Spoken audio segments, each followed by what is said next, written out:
Perkenalkan, nama saya Vina Susanto dengan NIM 22230047.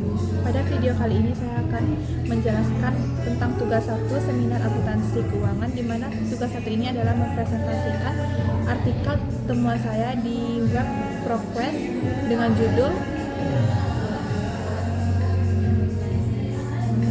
Blockchain Technology, Enterprise Risk and Enterprise Performance. Pendahuluan. Blockchain adalah teknologi pencatatan terdistribusi yang pertama kali diperkenalkan oleh Satoshi Nakamoto pada tahun 2008. Teknologi ini menawarkan transparansi, keamanan, efisiensi, dan kepercayaan dalam transaksi bisnis. Saat ini, blockchain sudah banyak diterapkan pada sektor keuangan, logistik, kesehatan, hukum, hingga manufaktur.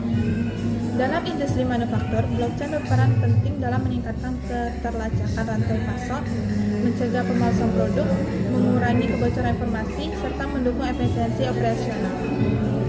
Penelitian terdahulu pada artikel tersebut menunjukkan bahwa blockchain dapat meningkatkan kinerja perusahaan, menurunkan risiko, serta mendukung tata kelola perusahaan yang lebih baik. Namun, hubungan antara teknologi blockchain memiliki risiko perusahaan, kinerja perusahaan, serta kualitas pengungkapan informasi yang masih perlu diuji secara empiris.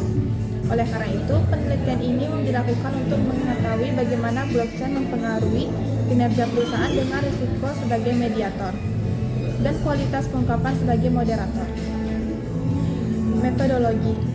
Sampai pada artikel tersebut, berjumlah 1049 perusahaan manufaktur yang terdaftar di saham Asia Tiongkok pada tahun 2015 hingga tahun 2022. Data.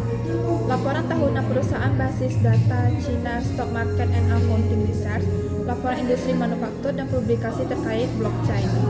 Variabel penelitian adalah kinerja perusahaan diukur dengan Tobin dan blockchain variabel dummy. 1 perusahaan mengadopsi blockchain dan 0 tidak mengadopsi blockchain. Risiko perusahaan diukur menggunakan Allman Z-score dan kualitas pengungkapan informasi diukur dengan indeks KF. Variabel kontrol, rahasia keuangan, struktur tata kelola, umur perusahaan, dan sebagainya.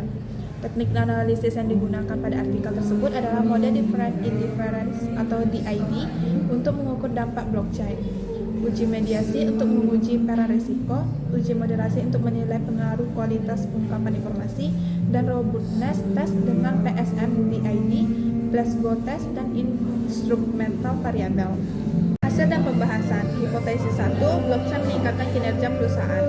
Perusahaan yang mengadopsi blockchain memiliki nilai Tobin Q lebih tinggi dibandingkan perusahaan yang tidak. Hal ini menunjukkan bahwa blockchain mampu meningkatkan nilai pasar dan probabilitas. Hipotesis 2, risiko perusahaan berperan sebagai mediator.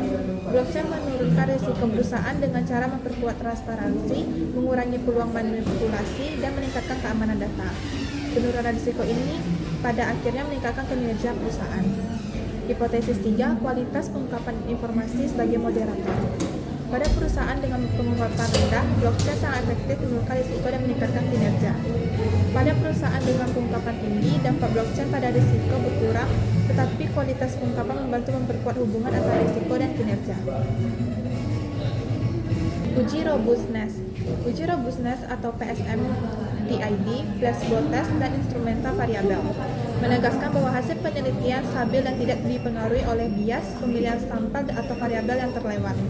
Kesimpulan 1. Penerapan blockchain terbukti meningkatkan kinerja perusahaan manufaktur di Tiongkok. 2. Blockchain mengurangi risiko perusahaan dan pengurangan risiko ini sebagai mediasi peningkatan kinerja. 3. Kualitas pengungkapan informasi memiliki peran ganda, menekan pengaruh blockchain terhadap risiko, tetapi memperkuat pengaruh risiko terhadap kinerja. 4. Perusahaan manufaktur yang ingin meningkatkan daya saing sebaiknya 1. Mengintegrasikan blockchain sesuai kebutuhan strategis. 2. Meningkatkan kualitas pengungkapan informasi untuk membangun kepercayaan investor. 3. Menggunakan blockchain sebagai bagian dari strategi manajemen risiko. 4. Menggunakan blockchain sebagai bagian strategi manajemen risiko dan pembangunan berkelanjutan. Sekian, terima kasih. Itulah hasil dari tugas 1 seminar akuntansi keuangan saya.